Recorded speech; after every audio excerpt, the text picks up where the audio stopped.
So, I had completed a video earlier that I wasn't too happy with how it came out. So, because I don't know how to do the editing stuff or the techie stuff. I'm just gonna redo the whole thing because that's how I roll. Get it? Because photography, older photographers or guys who have worked with film get that. That's how I roll.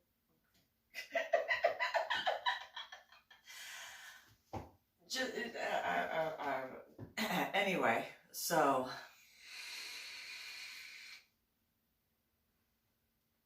back in what was it? How many moons ago was that? It's many moons ago. But nonetheless, after having dealt with a lot of stuff, but in more specifics, to be more specific, I should say, in reference to modeling and having the Model Mayhem account, Lady Dori, Belle, and the whole aspect of that, and then not knowing about hacking or stalking or any of that stuff online. And then not until 2018 when I spoke with CID in Washington State at Tacoma Police, I had, so back in, what was it, 2011, I believe it was, I had posted on Model Mayhem, in more specific, where I had already posted about the stuff that I was dealing with in regards to what occurred at McCoy Elementary School involving the staff there. I had already posted in the parenting group on FetLife, because there are different, kind of like a lot of social media platforms, there are different forums that you can go and write about stuff in and have discussions with other people, as well as obviously on Cafe Mom. And then on Facebook I had written about it more so on my Susan MeeLing profile page rather than my Lady Dori Belle page, before having to redo that because I didn't realize, and that video aspect really does show. I have no idea about technology stuff. I haven't had, yeah. Anyway, so I decided one day, and this was partially in regards to knowing the fact that I couldn't be the only person in the model aspect, or attempting, who had children. And while I had done photography, it was not in a professional way, or hired as a professional, I guess is the way to put it, for photography. I could not be the only parent that was dealing with certain things or had dealt with certain things or could possibly prepare for others to make sure their children were okay and taken care of. And admittedly, trying to get assistance to make sure that what my daughter dealt with as far as the special needs education the lack thereof, I should say, the denial of the special needs for my daughter, despite having requested it since she was in kindergarten, well before her going on the field trip in 2010. So she was in kindergarten in 2008. And from 2008 through the entire kindergarten year into 2009, I had requested my daughter to be looked at for special needs education. I had told the school about the background, and while I had, as I said, discussed it on Cafe Mom when it blew up, essentially, as well as on Facebook, and don't get me wrong, I did know that there was the ability for the school district to see what I was doing. Oh, I knew it. I knew that the law firm could see that I was writing about what occurred. I had no problem on that either.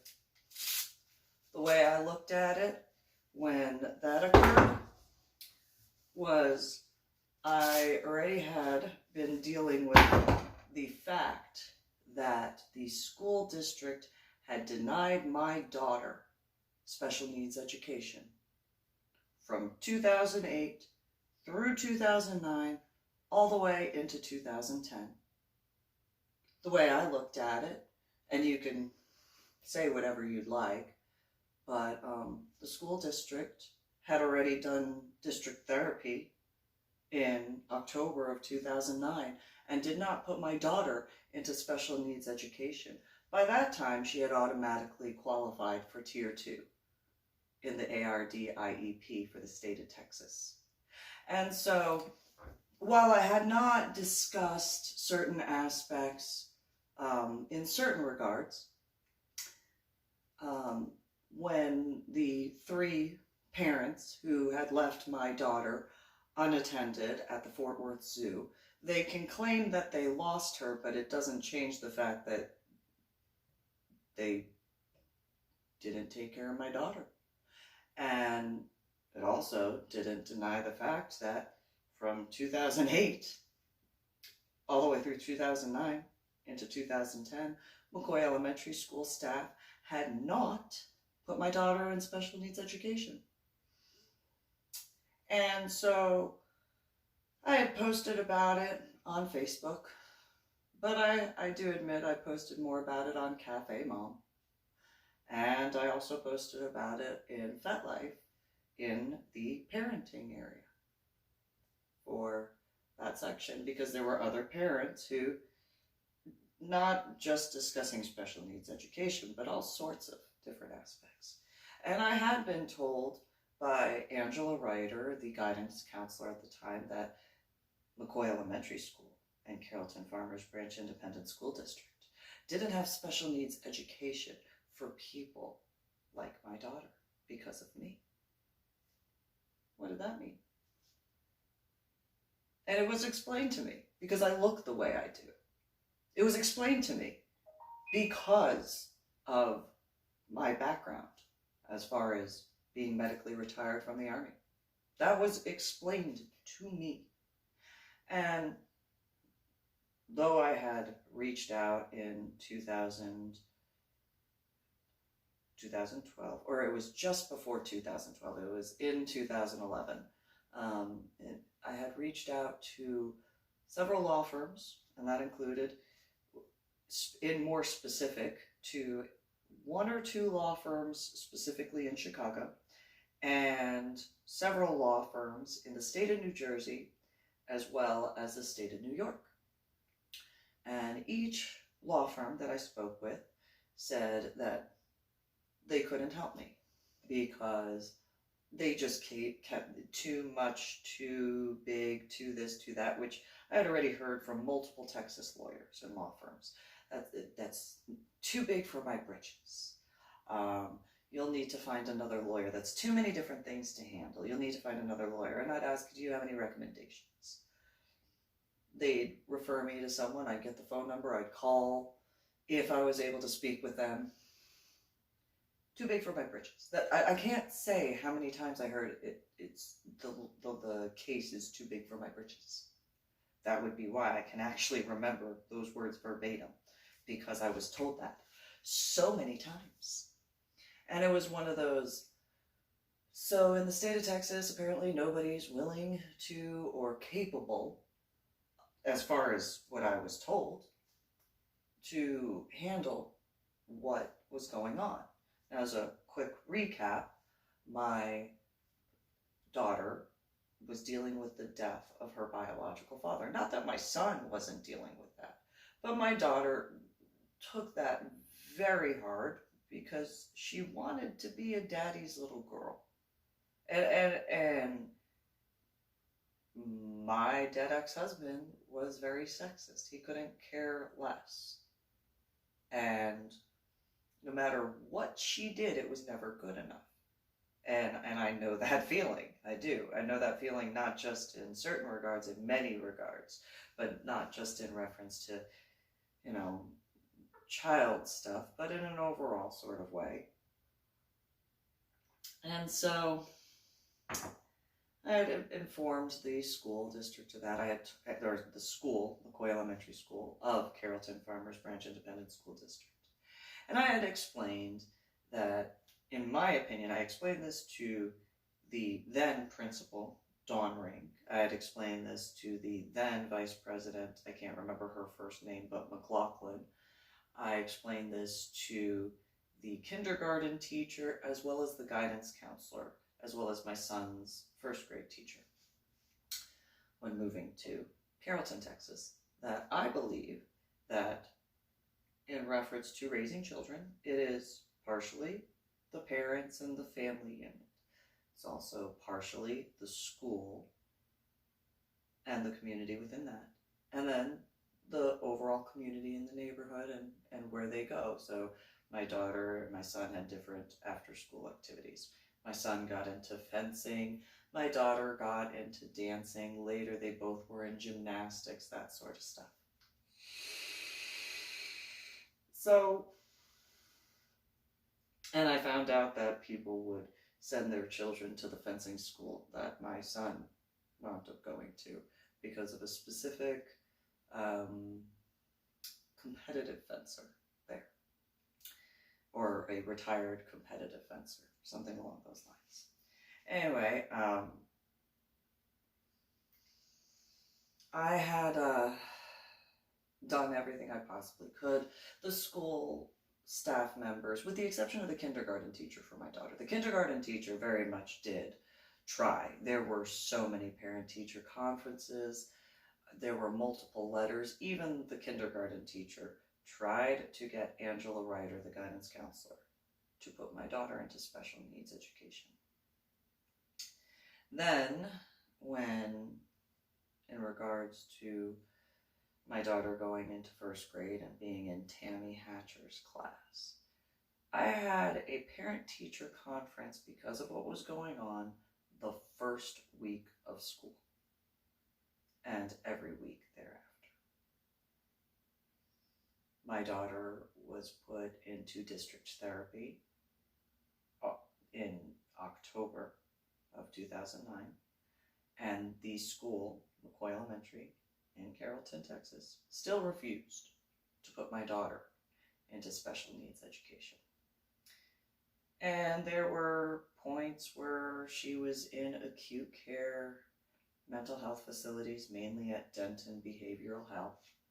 And then after the Fort Worth Zoo field trip, she was in there before going to a residential treatment center in Merrill Hill near Cedar Park, Texas. And I had posted it on Facebook because what could that law firm really do? I had every legal right to. every legal right to. And the fact that they refused to take care of things correctly, not forgetting the fact that after several instances, my daughter, after the Denton Behavioral Health and the district therapy, I put her into a private school that was for behavioral health. It was the Red Lion or the Lion Behavior something. It apparently is closed down now, but TRICARE did not cover that. So I paid $6,000 out of pocket to make sure my daughter was okay as best as I could. She wound up going back into the behavioral health school. Dawn Rink, the principal, along with the guidance counselor, Angela Ryder, and the teacher, Tammy Hatcher, told me that they wanted to check out the behavioral school to see if I was being a good enough mom to my daughter, instead of them putting my daughter into the special needs education program. And still being told by Angela Ryder, we don't have special needs education for people like you or your daughter.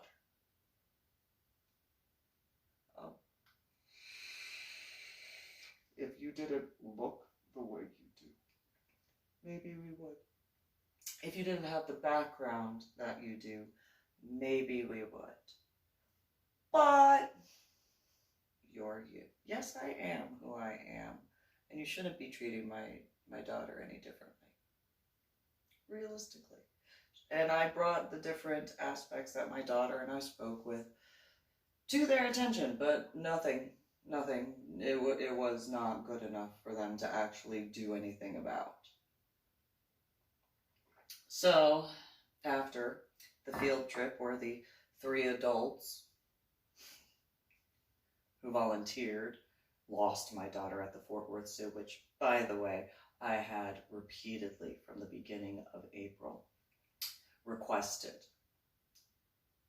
Tammy Hatcher to allow me to go on the field trip. I was actually going to change the schedule, because usually what my plan had been would be to go on my son's field trip one year, my daughter's field trip the next year, my son's field trip, so on and so forth.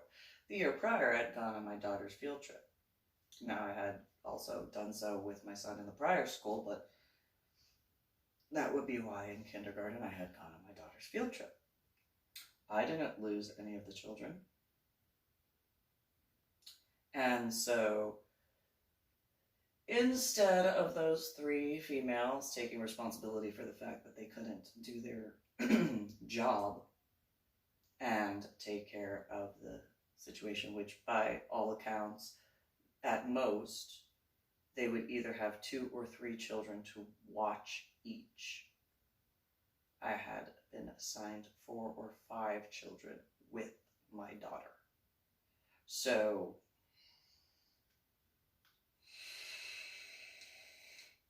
that being said, I posted everything online on my Facebook account. Everything that I was going to go do, not in full. Oh, no, not in full, because I did realize that, yes, with social media, they could very much look at anything online. And I figured with a high-power law firm where they went to Washington, D.C., they probably had some people that they could pay. And so I would put out there, yes, I'm going to go and do this, and it was never a lie, but they also didn't need to know what I had prepared at all.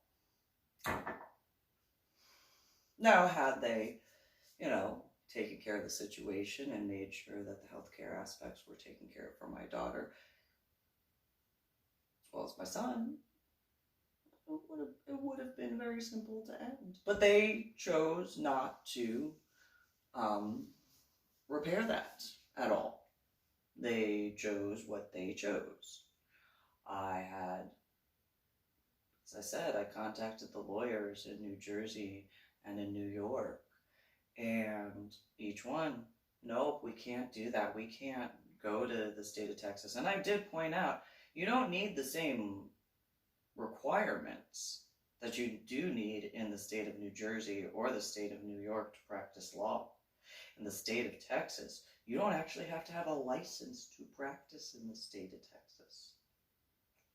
And I was told, no, every state is the exact same when it comes to legal circumstances. No, they are not. No. Actually, it would probably be easier for you guys to do your lawyer stuff in the state of Texas than it would be in New Jersey or New York. But each one of the secretaries, no.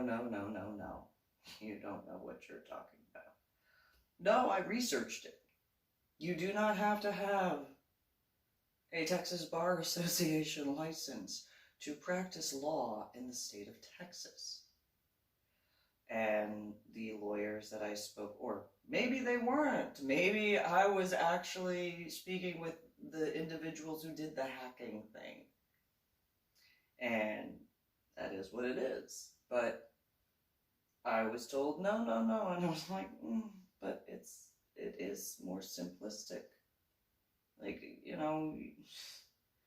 so I was, I went through various channels to attempt to get my daughter, my son, and I the legal assistance to no avail. One time I had met with a lawyer in Austin, and that male at the Starbucks tried to say, give me a number. I can't give you a number. I can give you a number for my house. I can give you the number for my the moves. I can give you a number for that sort of, I can't give you a number for the healthcare stuff. All you have to do is make an account and have that, so that way the doctors automatically bill that way. I don't mess up the numbers. I don't mix the accounts. I don't do that incorrectly. That is the only thing, like the stress and the pain and suffering aspects of the additional stress added, that's, I don't know, but I can give you the numbers for the house, modifications, a sale, all that stuff that, you made me lose money on.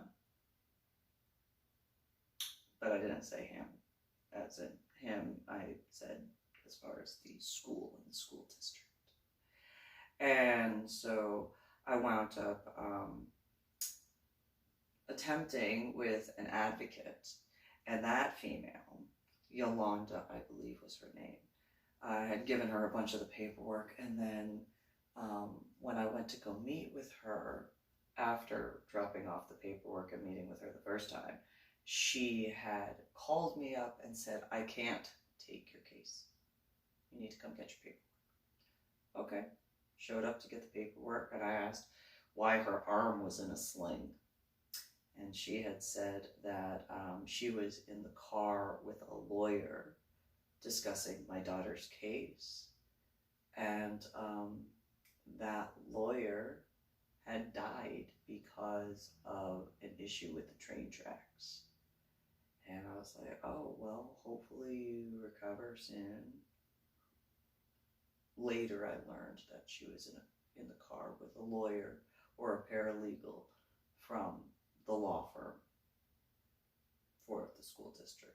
And that would be one of their individuals who had passed away and died, speaking to who was supposed to be my advocate for my daughter.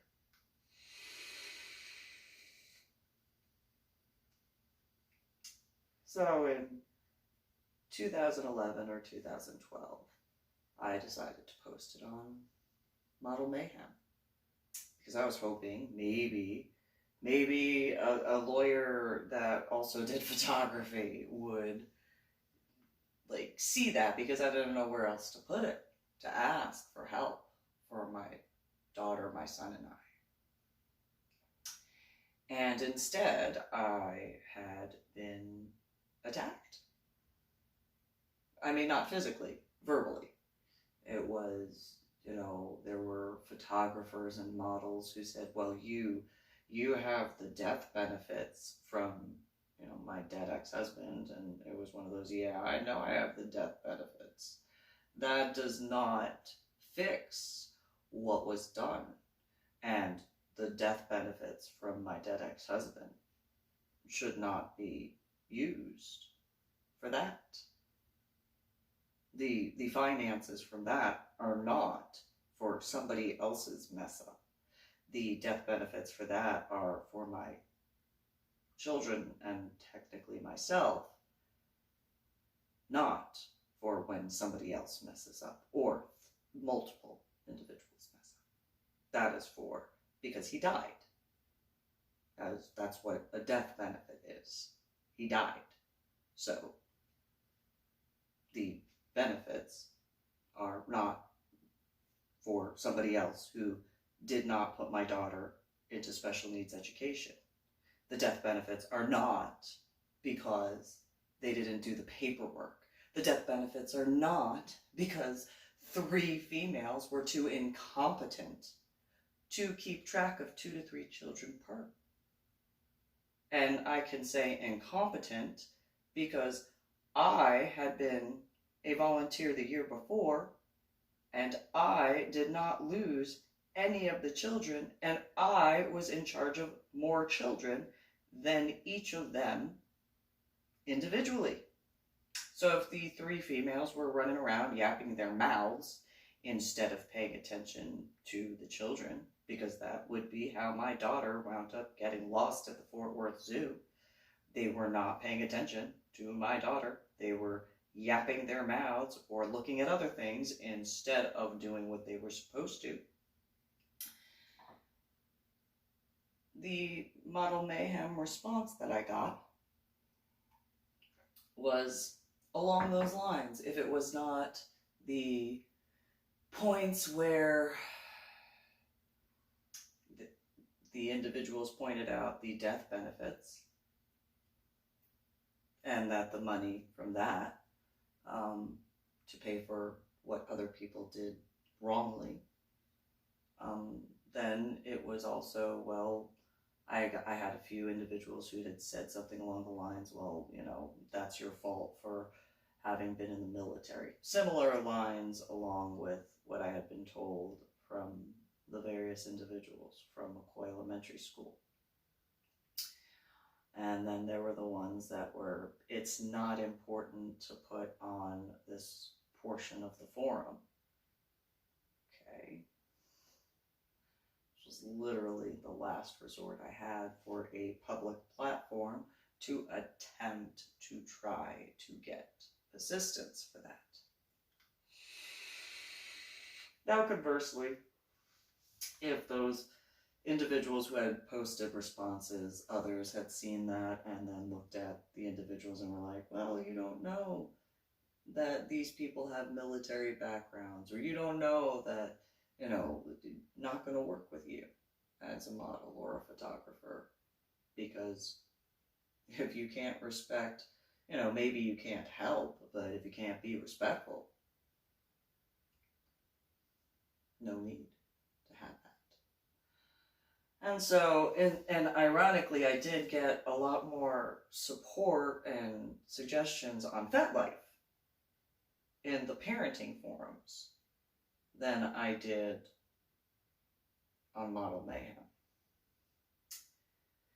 Now, in reference, I bring up FetLife for that reason, as well as because I did post the modeling pictures that I had, as well as other pictures I had taken as far as like when I had gone scuba diving. I put those pictures up there. I also put pictures of, I had gotten a coin from the gunny, and I put that on that. And I also had put those little Mimi pictures. And I was like, it's funny, it works. That's how I feel right now, or whatever, in different references. I can't be the only person who's used the Mimi things like that. And so, similar to the way the responses went in reference to the Model Mayhem in 2011, in 2012, think it was 2012, or it was later no, I think it was 2012. It might have been 2011. I had posted on FetLife in a dominant and submissives open forum my opinion in regards to, by that time, the amount of threats that I had already been receiving were astronomical. The main threat that I had received was that I was going to be kidnapped and kept in a cage at the corner or at the foot of the bed of my captor. Told a bunch of people about that, and very, very few, if any, believed me at that point. But I had posted, I had received another, it wasn't a threat initially, but then it turned into a threat where I was offered a higher dollar per hour to be a professional dominatrix. No, I don't want to be a professional dominatrix. Not in any offense towards professional dominatrix, as it's just, I have emotions, and I'm not saying that professional dominatrixes don't, but because of the way I am, I know I cannot separate my feelings at all. I cannot, if I feel, all whatever and willing to go into that sort of stuff as far as BDSM and whatnot, being a dominant and a sadist, I cannot separate that from myself. I am who I am. And so I had received another bid, essentially, per hour. I think it had jumped up from,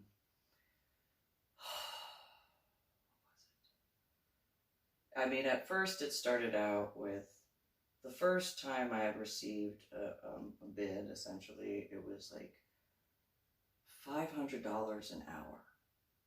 And I was like, no.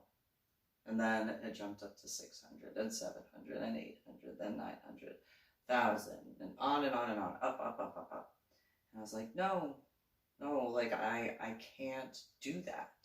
When I continued telling no, not just to one, but multiple, it was then became threats. Well, if you don't do this, then, you need to accept this offer, or, you're going to be dealing with the consequences. And it's like, no.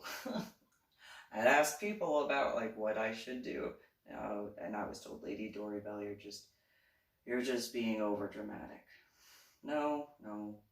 And I even showed, like in 2011, I showed my now ex-boyfriend, then boyfriend, Patrick Kennedy. In 2010, I showed my now ex-boyfriend, well, the boyfriend is a really loose term on that, but Philip, or Philly Armstead, showed them the different threats I was receiving. You're just being over dramatic. You're just taking it to, no, look. You read that, right? Yes. Well, you're just being over. Okay. And then even a roommate I had, Alicia, showed her. She actually had come back to the apartment at Thousand Oaks, and I was unconscious because of the shock of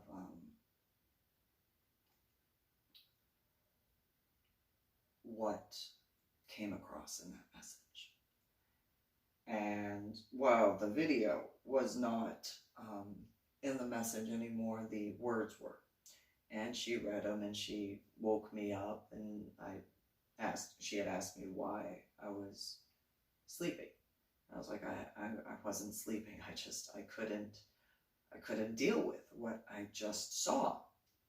And so I showed her the writing, at least, not the video.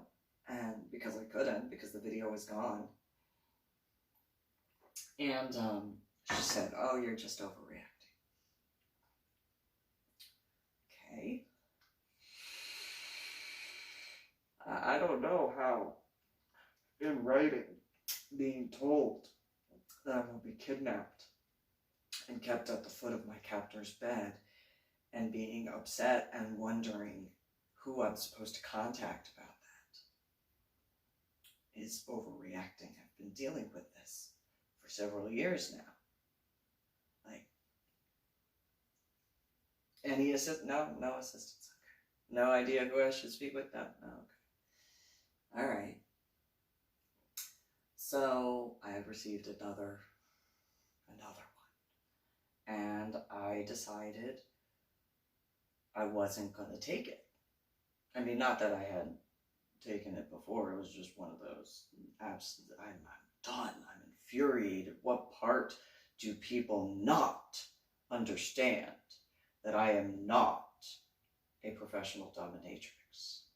That I actually have feelings. That I have actually, like, I can be in a relationship, and if that is a part of it, it is what it is. But no, I cannot be a professional dominant or dominatrix. So I wrote what essentially became a Leatherati article where I was infuriated.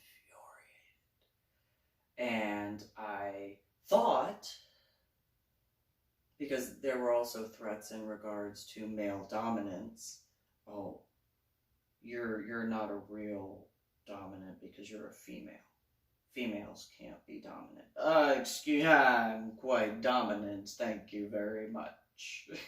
I know what I like, I know what I don't like, and no. And so I wrote what I wrote, and again, it turned into the Leatherati article, Leatherati.com article, and basically I put it on VetLife, and it was why, because I knew that I couldn't be the only female dominant, and not just female dominant, I guesstimated even female dominatrixes had received threats. That's what I thought. You know, because if I couldn't be the only one, similar to when posting on the Model Mayhem, I couldn't be the only one that had dealt with certain aspects. Maybe not everything in combination, but certain aspects. And then when posting on VetLife, where in comparison to the Model Mayhem one, you know, the aspects for the Model Mayhem being, of course, in reference to my children. My daughter for what she was dealing with, my son for what he was dealing with because of what happened to my daughter, so on and so forth. An additional thing, I figured, maybe there was a lawyer who did photography on the side, and, you know, or somebody knew somebody that they could refer, and never got that. But that aside.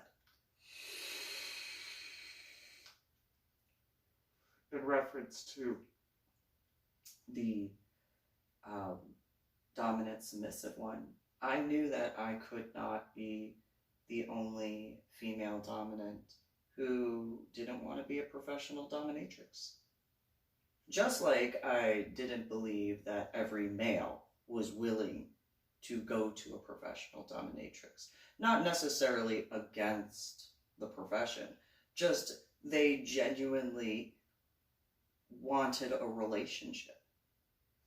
They genuinely wanted something more than just, okay, I'll pay for the hour, I'll pay for however many hours, and then be out on the way. And instead of what I thought would be the response in some ways, the amount of male dominance that attacked my opinion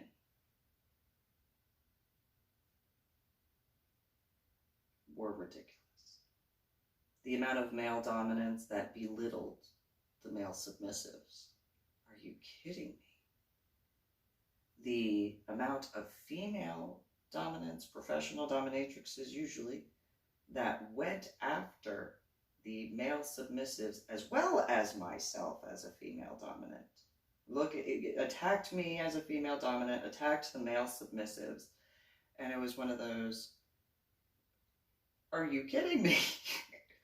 What?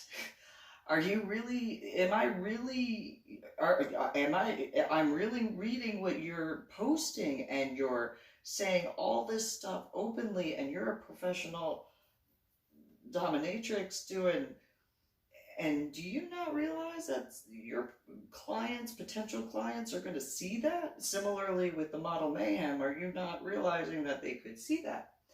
And it's just, are you kidding? You've got to be kidding me. And I mean, I thought, in a different reference, I thought that when I had gone to a TNG munch, that I had literally been backed into a corner and had dealt with quite a bit. Oh, I was very much awoken at that point, when I had to be online and waiting for the aspects from the lawyers that I was still dealing with in certain stuff, and then other points in reference to needing to make sure checking the email and stuff. But I typed fast. I thought my fingertips were going to catch on fire with how fast I was typing in response. And then I had received a message on FetLife that said they had to close down that particular thread because it became so massive so quick. And I don't think it was even up for a full 24 hours. I don't think it was up for a 12-hour period before it was over 20-something pages. And I mean, I had responded as best as I could, and so later, I actually created a group. I called it Whips, and I did different women handling, I can't remember what it was, but male submissives, female dominant type thing. And I had put it out to the different areas in the state of Texas and contacted further out in the United States of America, because from my experience, I had learned that the majority, not all, but the majority of female dominants in Club Femme were professional dominatrixes who were bringing their clients into Club Femme and not telling people. And I was like, well, I don't know what to do. I did speak with someone on that Skype thing who was from England. And she said that in her Club Femme, that while there were some professionals, that they were not allowed to bring clients, that it had to be just the male submissives. It could not be the clientele. And she was, the female that I spoke with on the Skype thing, was infuriated. She also had told me, which I didn't know this until later, and when I say later, I mean recently in 2020. Today is the 6th, or I think, yeah, it's the 7th of April 2020. The female that I spoke with on FetLife had said that Club Femme started in the UK, and in, I think it was March, I was told that Club Femme started in Houston. So I don't know. But nonetheless, I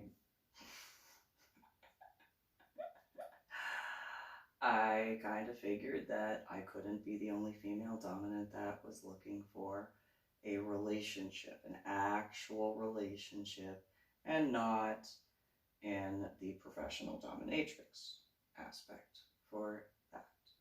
And the area in San Antonio that I attempted to have as a location for having open dialogue and then play afterwards, but still have, regular event afterwards, to also give the ability for the whole community to be more open and accepting of everybody. I was told no. The ones that I reached out to on FetLife, I was told that, oh, well, they had friends in the profession. Well, that's fine. That I have no problem with the professional aspect. It's just that's not for me. I know I'm not the only one. I can't be the only one. Not in certainly, it maybe in an overall all-encompassing way. Yes, I don't deny that. However, in certain aspects, I can't be like, I don't deny I'm the only one who dealt with certain things when it came to my head injury on Palm Sunday in 2000, my upbringing, the way I was raised, in combination with all the other stuff. But different sections, growing up in New Jersey, I'm not the only person who grew up in New Jersey.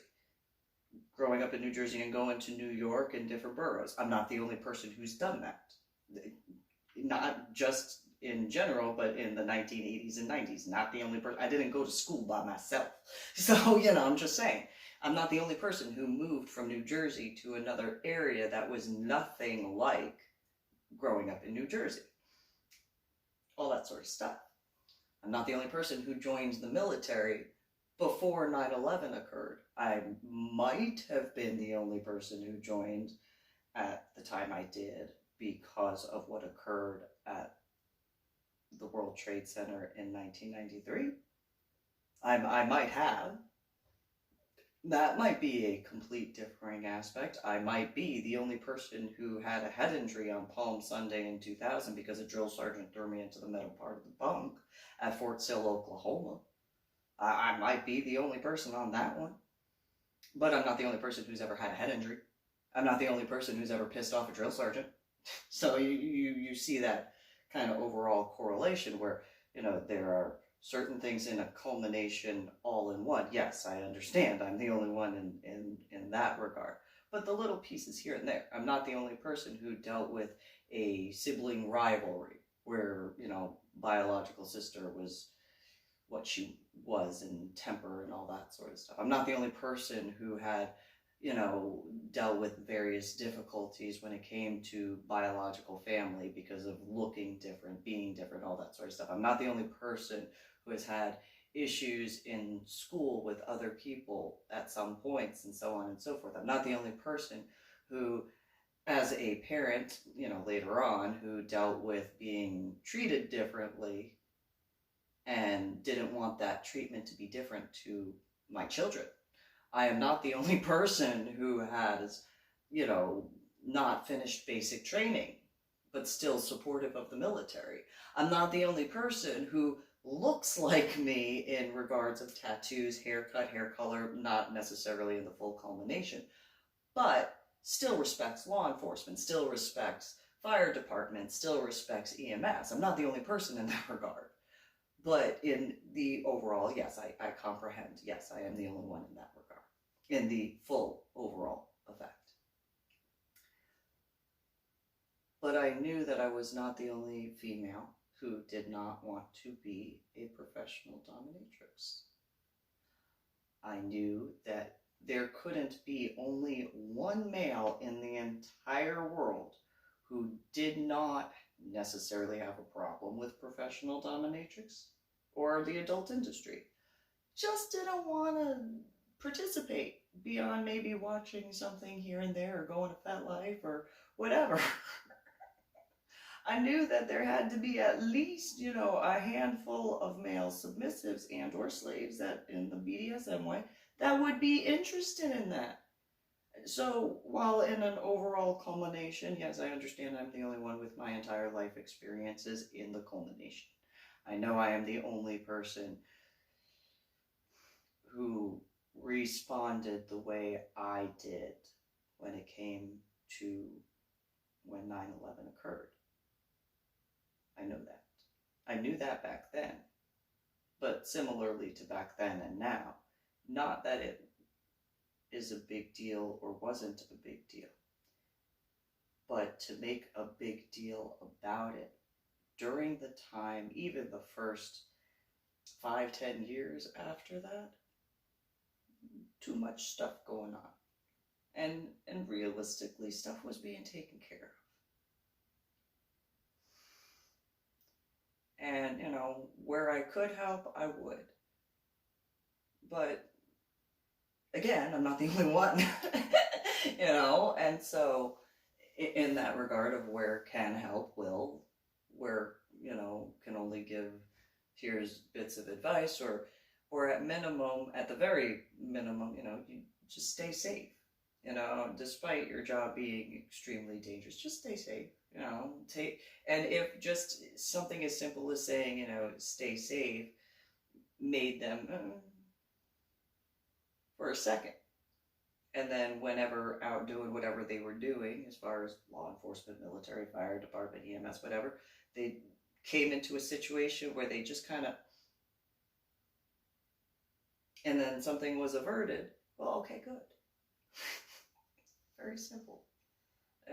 Still being appreciative of military and law enforcement and fire department. I would not be able to look the way I do if it wasn't for those guys. Not at all. If it wasn't for the constitutional rights, I would not have the ability to look the way I do. Not forgetting the way I speak. Especially when I get angry. I have made Marines blush. I have made Marines turn as red as my hair. I've made Special Forces guys who were in the Marine Corps faces turned as red as my hair for some of the stuff that's come out of my mouth. So that takes it to a different level for those who know some Marine guys and Special Forces guys. But Marine Special Forces, I know that there's a term for them. I just all encompassing and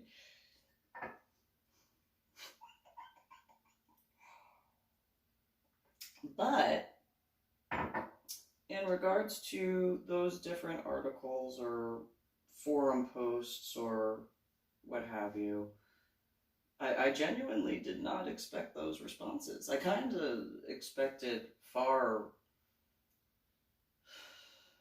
different than that. In regards to the Model Mayhem post, I genuinely expected there to be at least one or two people that would be able to point something out that would be helpful.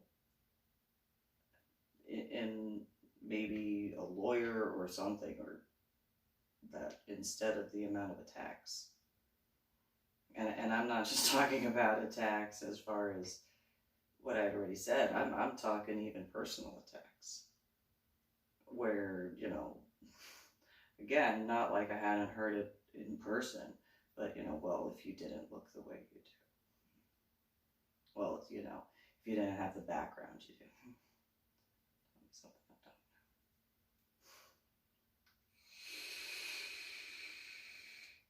don't know. But including in the Fat Life aspect, in that forum post, I was not expecting so many male dominants to be as aggressive in that regard. I did not expect so many professional dominatrixes to be as vicious in that regard, especially towards male submissives.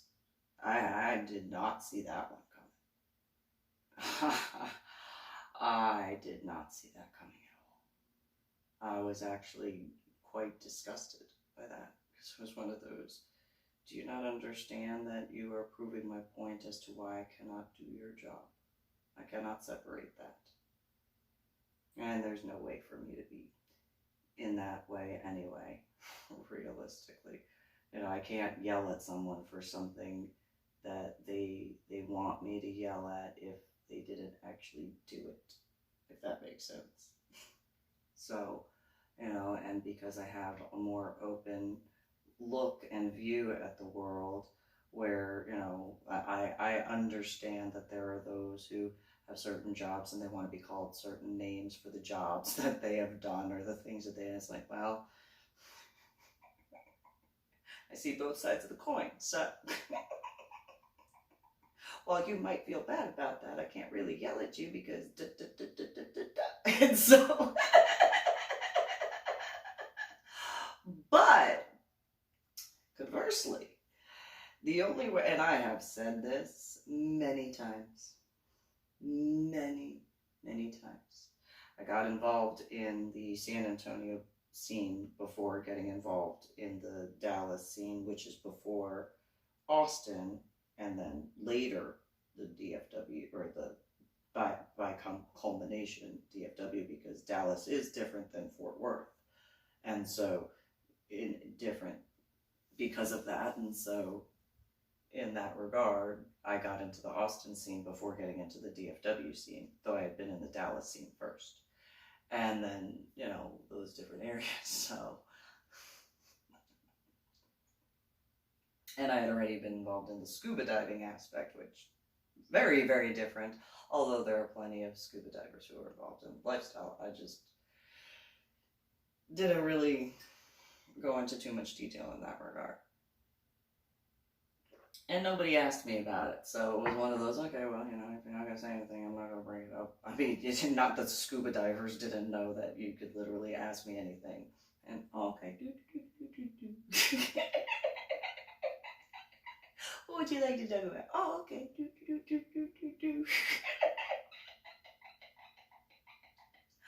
But in regards to the professional dominatrix aspect, the only way that I could be a professional dominatrix is in the regards of an interrogator, and probably would not be allowed in the government technicalities. It would have to be in private sector. You know, those pesky laws. In certain regards, you know, like I mean, I had made the joke multiple times to several different individuals, where it was one of those, yeah, you know, I would be the most ideal for the poster child. For you don't want to be interrogated by her, do you? Because number one, look at her. Look at what she has willingly chosen to do to herself. What do you think she'll do to you? Because, you know, tattoos in the center of my palms,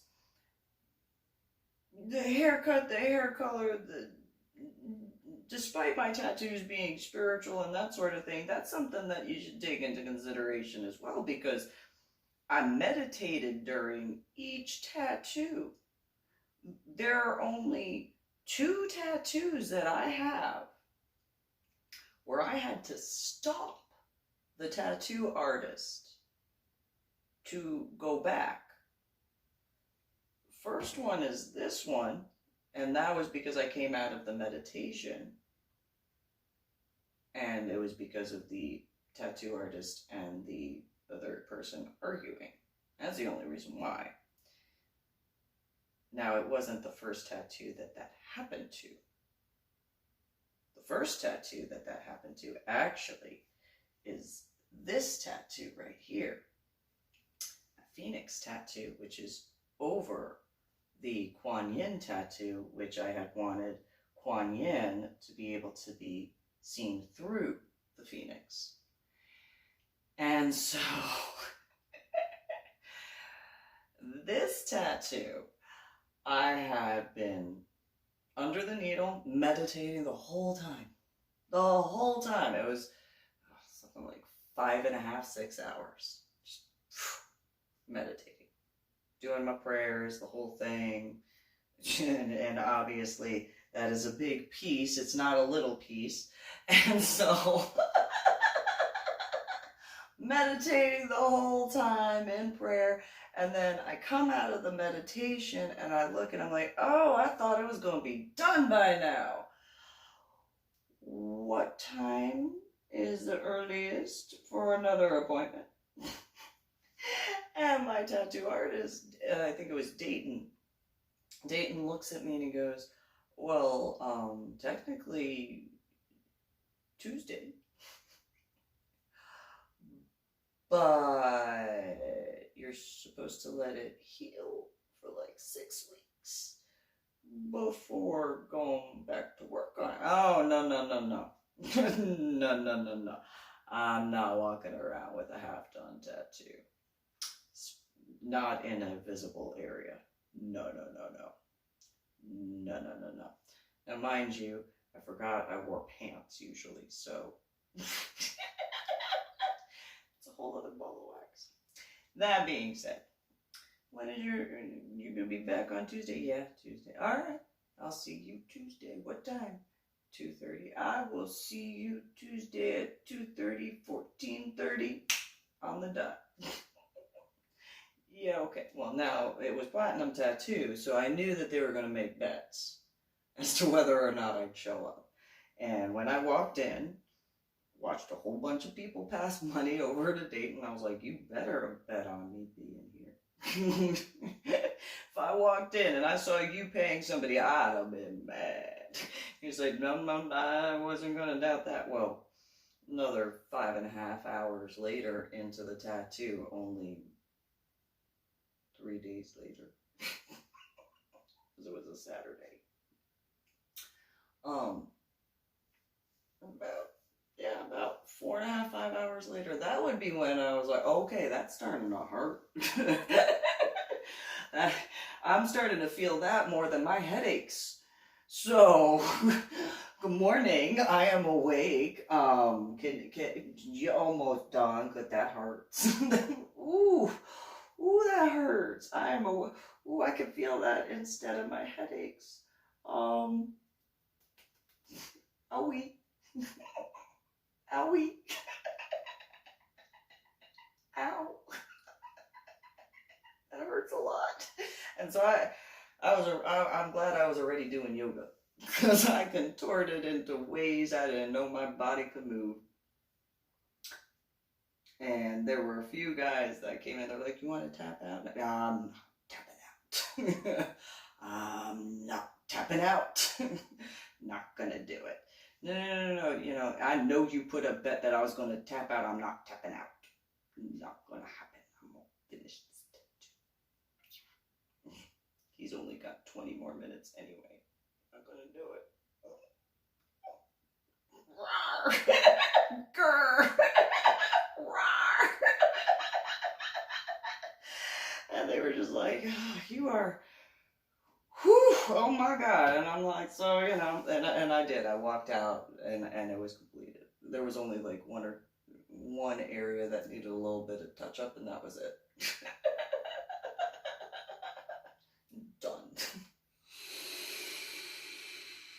But that being said, in regards to the only way I could be a professional dominatrix is where I don't have to do aftercare.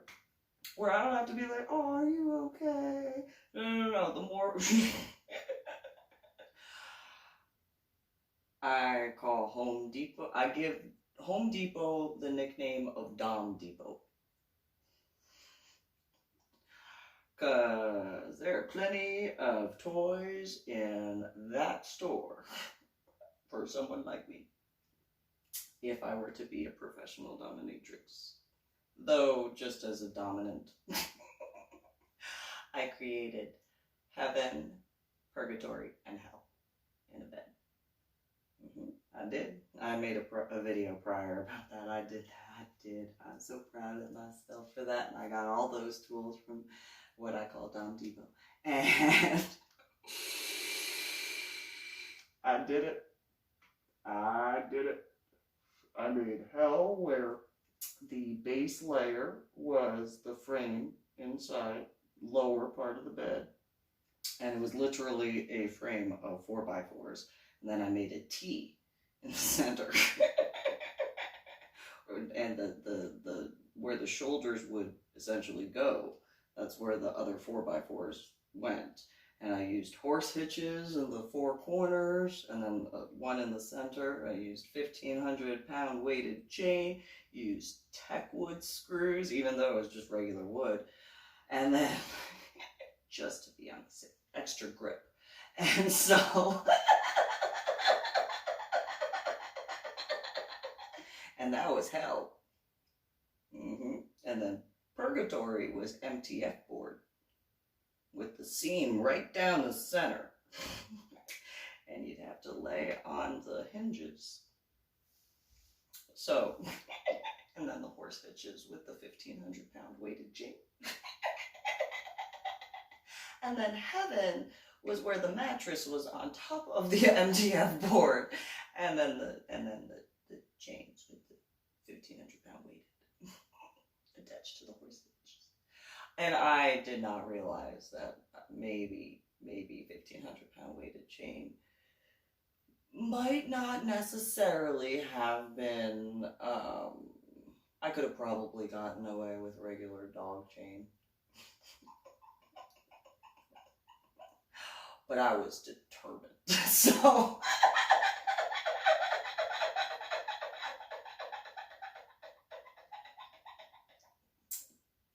That being said, I'm just saying, that one I can be on snuggles afterwards, with someone that I'd be in a relationship with. Now, utilizing in only regards to the professional dominatrix, which for me would only be being an interrogator, would mean purgatory and hell only. No heaven for terrorists. No heaven for terrorists. Not at all. No mattress at all. Nope. Because I'm sadistic. And and I did say this. I said, if first off, again, I had this done to myself. I picked out the designs myself. That being said, in regards to that, then there's also the no, don't you tell me that I need to stop asking. I didn't get the answer yet. Until I get the answer, I need more water. No, I don't want to use a towel over their face. I don't care that you could hear them gurgling. No, you're not allowed to do a check yet. I didn't get my answers.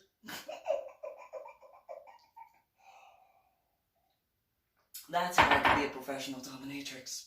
Is if I was an interrogator and it's like, okay, well, now that I got the answers, you can, deal with that. I'm done. And then, then go, hopefully, back to, the relationship and be like, snuggles, because go to bedroom right now, I'm ready. Let's go.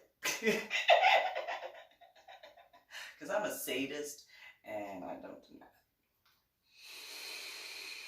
But I could not be a professional dominatrix because I have feelings, despite what I just said. And I did. I had discussions with guys throughout various areas, and I don't have my heels on, so you see how short I am, and the guys are much taller than me. And in the scene, Lady Dori, Belle, though there are plenty of people who knew me with my legal name as well as Susan MeeLing, or those who were like family called me Dori, or friends, close friends as well, Dori. And so,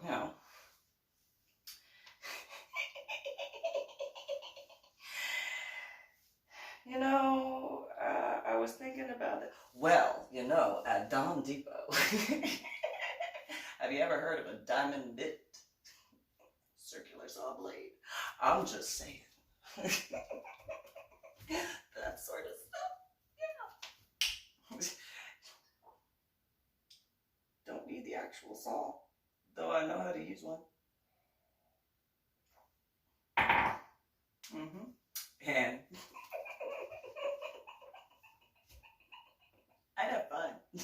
I'd have so much fun. I would. I'd have so much fun if I was an interrogator. I would. I would have so much fun. I would have so much fun. I would just have so much. I would have so much fun. I'd have so much fun. And I guess I technically can say would because I built the and I used wood.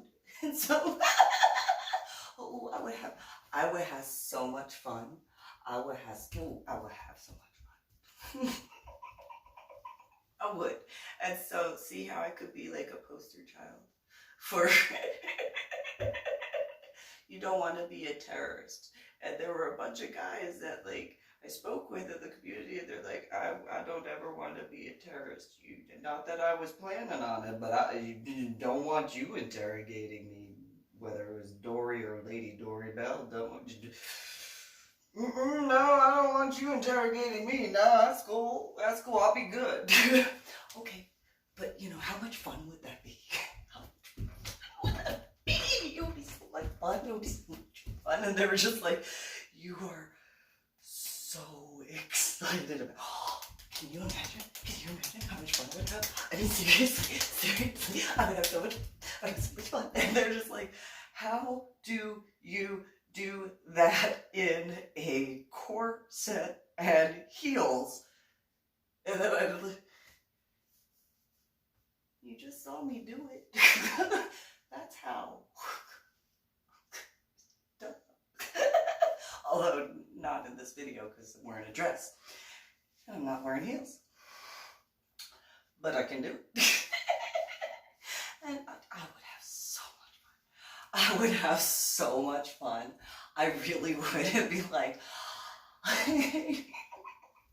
I'm just saying,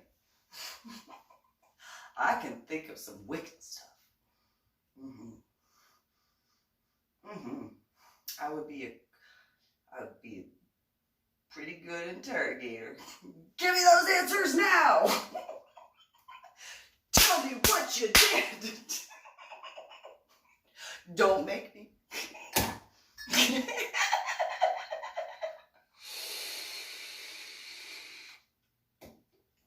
I'm just saying. I would have fun. So, you know, the moral of the story is don't be a terrorist. And there are guys that are grrr. But I would have fun. I would. I would be the type of person that would get the answer and then be like, okay, well, I told you, don't be a terrorist. That's what I have to say. just as despite after using whatever tools, just with the I would have fun being an interrogator. That's the only way I could be a professional dominatrix. That's the only way, because I would not have to. Medical professionals, you guys, it's cool. I'll get out of the way. Which way's the shower? Let me get this stuff off me. You bled a little bit more than I thought you would. Whatever.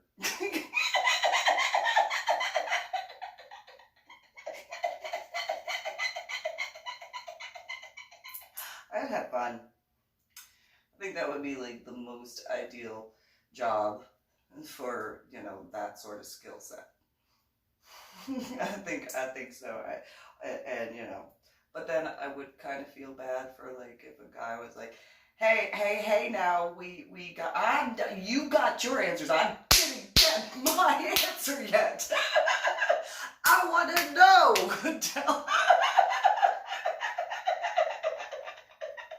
No, I'm not going to take the towel. No, I'm not going to use the towel. They can get the direct water. I don't care. I want it going up their nose. I want it going up, and that's why I'm doing it this way. It's going up their nose. I'm not putting it in their mouth. I'm putting it up their nose because I'm a sadist. So, you know, another example as to why.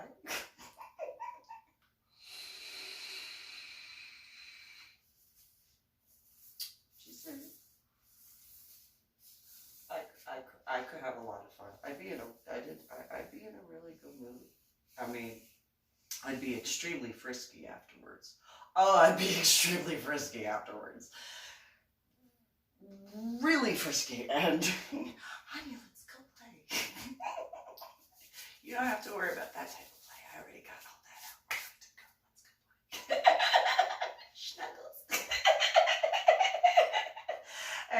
And before I end this particular video, I scared I scared him. One day I was getting ready to take a shower, and at that time I used pins for the front part of my hair. And that includes for this. And I looked in the mirror and I was like, oh, that is so cool looking. Well, my now ex-boyfriend, the one that I wound up in Washington State with, he was sleeping. When I was in the shower, or well, the bathroom, getting ready to take a shower. And I go out and I'm like, Jesse, wake up. And he rolls over, he looks at me, he goes, what? I go, look what I can do. I have devil horns. They're naturally in my haircut. And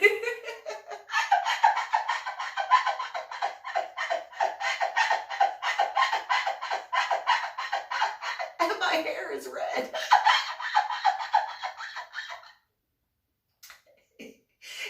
He didn't sleep for like 3 days. He was like, oh, and I was like, look, it's so cool. I just pin it right here. I got my own built-in devil horns. Look at that. And you know, I'm born and raised in New Jersey, and you know I like hockey. So, you know, look at that. Look at that. And he just, I'd never seen his eyes so big.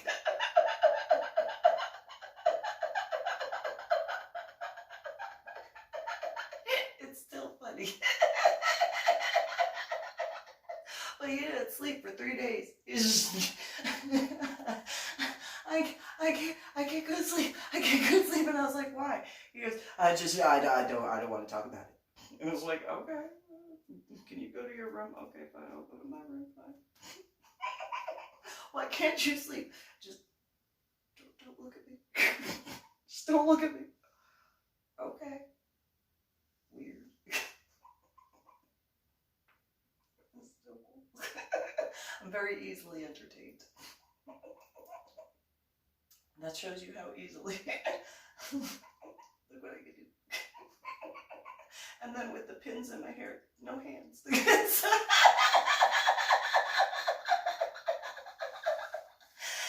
Simple things for simple life. So that was as brief as I could for what I had to say. I mean, I did do it in a briefer way, but because I missed certain points, I just redid it.